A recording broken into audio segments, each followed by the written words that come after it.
So this video is to talk through how to process asthma control questionnaires. Nowadays, the majority of patients will be texted them. They will hopefully complete them on their phone. They come into you as a task. You action the task. You file the questionnaire in the notes, and then you retrieve the record. You come to Recall Overview and you click here.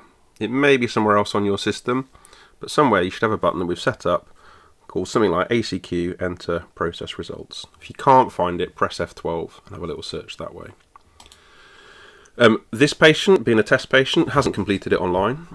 So what we're going to do now is go through it. And this is how it would be if either a staff member were doing it with a patient now, or if a patient did a paper copy and brought it in and it was scanned on and sent to you, or you had the actual paper in front of you. So you don't really need to worry about what they're exactly they're putting. You can just tick their options. For this one, I'm going to do it as though the patient is well controlled. Just to note as well, if you want and there's patient comments, you can add a little note there. I don't know, last Sunday, whatever. Sometimes patients pass on things like that. And you can see up here what codes are being added and the asthma control test score there. Let's say no exacerbations, no attendances at A&E. Most patients don't measure their peak flow, but let's pretend this one does, again, just to sort of show how that bit works.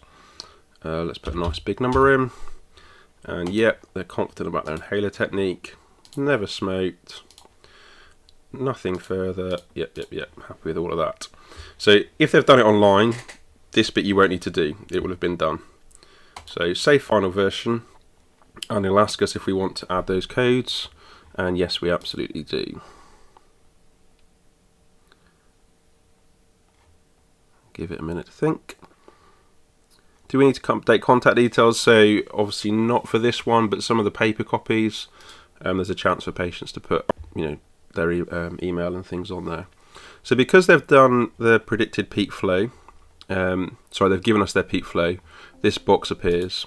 So OK that, and we save the EU value. Now it looks like it's not worked particularly on this patient because there's no height recorded. So I'll put something in and you can see there it's now done it. So we save that. But like I said, most patients don't record it, so you don't need to do this bit, but if they have, it's important. Again, what it's doing in the background here is checking all the entries, and because we've completed that in a way that suggests everything's fine, it's saying a personalised care plan and covering letter will now be generated. Please send this via web post. You may know you can now also send it via the comms annex. This bit is popping up at this point, even though we've just done it, because I need to put that back in. The care plan needs the estimated peak flow saving and up to date, and that's because the care plan has values like, if it's below 50% of such and such with your peak flow, then you are in the red zone, and these are the things you need to do. So it should generate an asthma care plan and covering letter. The covering letter will generally put on there if they need any further follow-up. So we wouldn't be doing the care plan if their asthma was poorly controlled. If their asthma was poorly controlled, the system would say, text them this, which says, your asthma needs a review with a nurse. Please call us to book. But let's say their asthma is well controlled, and but they've got other conditions that need review, then the letter will say, you need to come in for other reviews. Please contact us to book. So this is the care plan and covering letter that's been generated. You can see, thank you for completing it.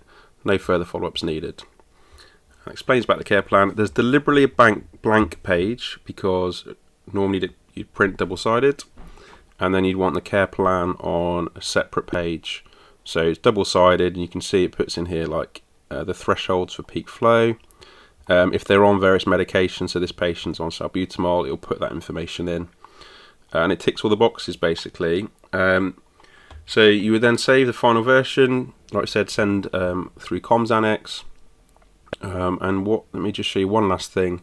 in the notes so you can see how that looks. Let me just pause a sec to bring that up.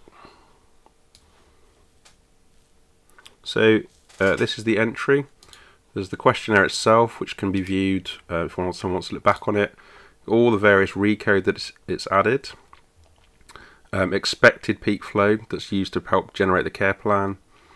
And there's a bit of text here. So it's explaining that the peak flow is more than 75%, so that's fine. An asthma care plan has been generated from records and patient responses and will be sent to the patient. And you can also see asthma annual review has been coded.